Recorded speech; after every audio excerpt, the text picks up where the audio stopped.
Welcome to Invest Insights. I'm Abby Malone.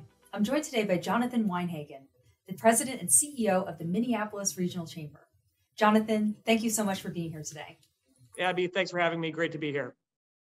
About a year ago now, you mentioned that the North Loop had become your favorite spot for happy hours and lunches, as most of the other restaurants and bars around the neighborhood weren't open. A year later, and a whole lot more open, do you have any personal updates of new spots or neighborhoods around the city that you're frequenting? What I would tell you is what a difference a year makes. A year ago, the North Loop was the place to be. I would argue it still is. I had lunch there today. May or may not have had a cocktail. I'll keep that between me and my guest at lunch. But everything else is being reanimated, particularly downtown. Downtown has probably suffered the most over the course of the pandemic. What we've seen in the last couple of weeks and what we're going to see in the next couple of weeks and months is a resurgence. People are remembering what they loved about downtown.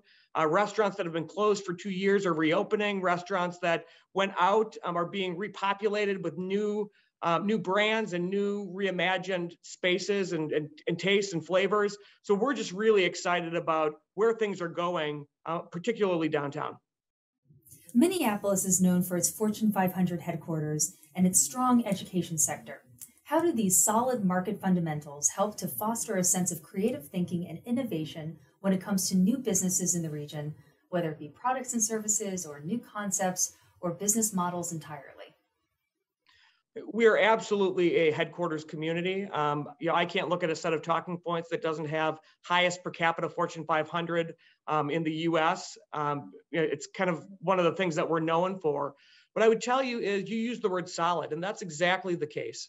It's really foundational to who we are as a region, and it sets the stage for us to have that creativity. It really is an incubator. When we think about a headquarters community, setting that foundation, creating an opportunity for entrepreneurs, for companies to come in and to invent and to be invested in. And we're seeing that as we move into this next phase of the pandemic, and most importantly, as we think about the economic recovery ahead. There's a lot of opportunity for business startup and for business growth. And I think the Minneapolis-St. Paul market is well positioned because of our headquarters, because of our highly educated workforce, to be a leader nationally in that space. A common thread in many conversations around Minneapolis is its long-standing inequities, whether in education outcomes, access to home ownership, capital access, and a number of other issues. Considering the long-standing nature of these issues and the acceleration of innovation over the past 2 years, what are some creative avenues being explored to combat these lingering issues? And absolutely, the inequities that we face in our region haunt all of us, and they far predate the pandemic. We've been talking about this for decades. They've only been exacerbated by the last 2 years, in the aftermath of the murder of George Floyd, the pandemic, all of those things. So it certainly has created more urgency and more of a responsibility for this market to respond and to think about what is that next thing that we're going to do. And what I would tell you is it's not one thing. It's a lot of different things. And we've stood up a first in the nation Center for Economic Inclusion that is tackling these issues each and every day. Tawana Black is the founder and CEO of that organization. Within the next couple of weeks, a group of business and civic leaders are going to head to Montgomery to really dig into some of the racial reckoning that has happened in our country. And then businesses and employers are stepping up in new and different ways. They are committing to hiring, they're committing to investing, they're committing to go beyond what they've ever done before. And it's not just words on a sheet of paper. We're actually starting to see results, and most importantly, we're measuring it. Big believer in what gets measured gets done, and that's what you're seeing in this region today. And as we round out our discussion today on creativity, what role does creativity play in remaining competitive in today's landscape? I think this is I won't even say the million, billion, or $1 trillion question. This is the future question for business leaders, for organizational leaders, for community leaders. What is the future?